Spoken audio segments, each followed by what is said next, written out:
Assalamualaikum warahmatullahi wabarakatuh. Perkenalkan, namaku Muhammad Firman Adli dari kelas 11 IPS Putra. Dan di video kali ini merupakan segmen baru. Beberapa menit ke depan, aku akan sedikit mengulik mengenai karakter, kepribadian, dan personality setiap orang. Disclaimer dulu, di sini aku bukan bermaksud untuk menggurui atau apapun itu, tetapi kita akan belajar bersama, sharing, dan diskusi bareng mengenai hal ini.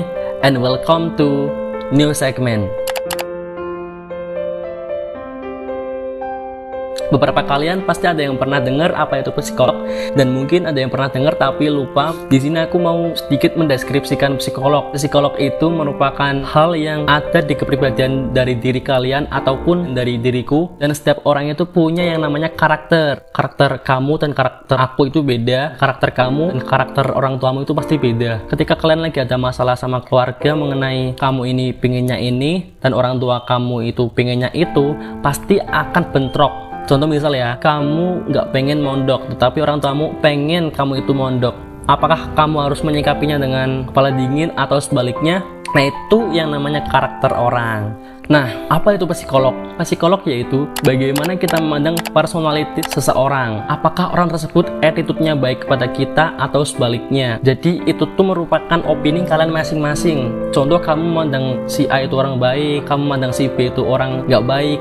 Itu tuh merupakan perspektif dari diri kamu sendiri. Bagaimana kamu memandang si A, bagaimana kamu memandang si B, itu merupakan opini kalian masing-masing. Jadi ketika kita nggak suka sama orang, jangan ajak orang lain buat nggak suka sama dia. Itu nggak baik. Karena kita berada di lingkup sekolahan, jadi aku akan mengambil contoh simpel dari lingkup sekolahan. Sama dia, lo tuh cuma murid baru di sini, jadi jangan sok cari perhatian deh. Lo tuh ya sih kemana kita? Dasar lo ya. Nangis. Misalkan ya, saat kamu di kelas suka dijailin sama teman kamu, berarti ada yang salah dong sama diri kamu. Nah, kamu evaluasi tuh dari kepribadian diri kamu sendiri tuh. Apakah kamu orangnya kurang bergaul atau gimana? Sehingga teman-teman kamu itu memandang rendah kualitas dari diri kamu. Dunia ini sangat luas, jadi kamu itu bebas mengeksplor semua yang ada di dunia. Maka dari itu jangan jadi orang yang kaku. Aku punya saran untuk orang pendiam atau introvert. Ngomong-ngomong mengenai introvert, jadi introvert itu merupakan kepribadian. Nah, kepribadian itu ada dua. Yang pertama yaitu introvert, yang kedua yaitu extrovert. Ciri-ciri orang yang diagnosa introvert yaitu suka di rumah, jadi anaknya rumahan banget, gak suka sosialisasi, antisosial juga yang kedua.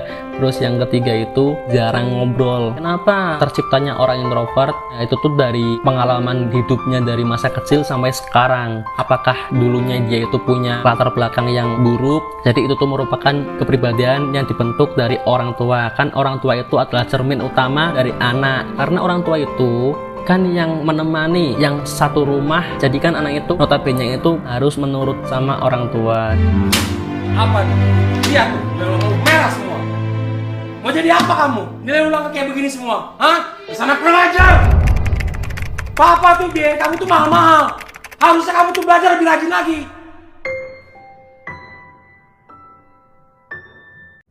Nah, yang kedua extrovert. Ciri dari orang extrovert yaitu pintar ngobrol. Jadi orang extrovert itu membuat topik itu gampang, mudah buat diajak ngobrol gitu. Misalkan kita mau ngobrol A, pasti orang yang memiliki kepribadian extrovert pasti akan nyambung. Nah, biasanya orang extrovert itu orang tua yang berhasil mendidik anaknya. Tetapi bukan berarti introvert itu orang tua yang gagal mendidik anaknya. Dan orang tua itu kan beda-beda juga kan. Contoh, di suatu kelas ada 30 siswa. Nah, 30 siswa itu memiliki orang tua yang berbeda-beda. Dan juga orang tua itu pasti memiliki keinginan untuk mendidik anaknya biar menjadi orang yang pintar. Dan tetapi orang tua yang mendidik anaknya secara berlebihan atau terlalu overprotective. Mau kemana lu, Tong? Mau latihan, Be. Latihan. Tapi anak sekolah tuh tugasnya belajar. Masuk lu. Iya.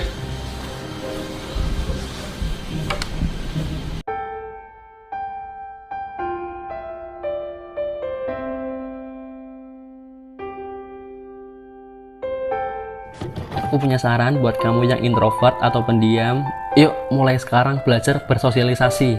Ya, aku tahu nggak mudah, tetapi semakin kamu diam, orang nggak akan peduliin kamu. Kalau kamu diam-diam terus, nggak mau nimbrung sama orang, kamu akan diinjak-injak terus-menerus. Jadi apa?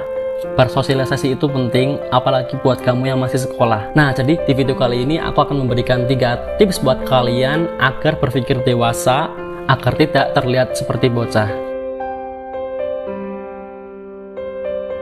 Nah, yang pertama adalah good attitude. Manusia adalah makhluk sosial. Makhluk sosial yaitu makhluk yang berhubungan secara timbal balik dengan manusia yang lain. Artinya, jika kamu baik ke orang, maka kamu akan mendapatkan feedback baik juga dari seseorang. Dan apabila kamu berbuat jahat atau tidak bisa menghormati orang, lain waktu kamu akan mendapatkan hal yang setimpal atau lebih buruk lagi. Nah, yuk mulai sekarang belajar menghormati sesama manusia. Dan cara menghormati orang itu ada banyak. Menghormati teman kita yang sedang berbicara, jangan suka memotong pembicaraan. Menghormati guru ketika lagi menyampaikan materi, dan mendengarkan ketika orang tua kita lagi memberikan nasihat.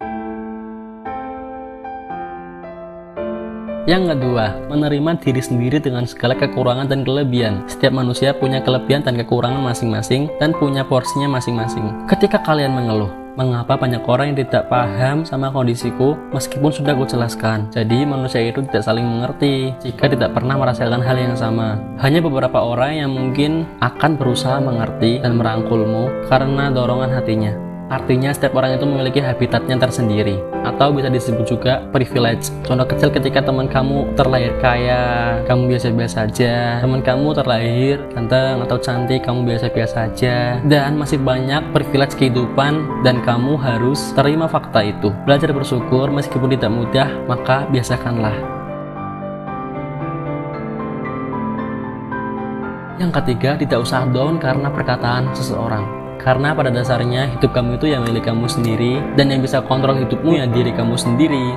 Lakukan apa yang kamu suka, bukan yang orang lain suka. Contoh misalkan ketika kamu berharap high ekspektasi, dan ketika ekspektasi tidak sesuai dengan realita, pasti kamu itu akan drop. Contoh misalkan ketika kamu sudah mempunyai partner, sahabat, atau bestie, dan kamu dikecewakan karena teman kamu yang terdekatlah yang menghancurkan hidupmu. Mungkin kalian nggak tahu, orang-orang itu punya 2 muka. Jadi ketika dia ngobrol sama kita, ya baik-baik saja. Dan ketika sudah ngobrol sama orang lain, dia menyebarkan keburukan kita. Maka dari itu, cintailah diri kamu sendiri, jauhi circle toksik, dan maka kehidupanmu akan jauh lebih baik lagi. Dan jangan merasa tinggi hati, tetaplah merendah. Jika di kelas, jika kalau kamu ketemu sama orang yang gak kamu suka, tetap membaris aja, tetap santai aja, ajak ngobrol. Karena kita tidak pernah merasakan kehilangan mereka. Jadi nanti mereka yang ribet. Ada dia lagi, mau cabut, aduh susah lagi mau cabut kemana. Kalau kita kan gak pernah merasa punya masalah sama orang, tabel muka aja lah. Walaupun sulit ya, itu udah bagian dari, ya mau gimana lakuin aja. Ya, mungkin segitu dulu dari video kali ini. Kalau misalkan kalian suka dengan segmen kali ini, like sebanyak-banyaknya. Kalau misalkan sampai 20 like, aku akan teruskan segmen ini. Ketika kalian punya masukan atau saran, tulis aja di kolom komentar. Nanti aku akan baca satu persatu. Makasih telah menonton video ini, dan sampai jumpa di video selanjutnya.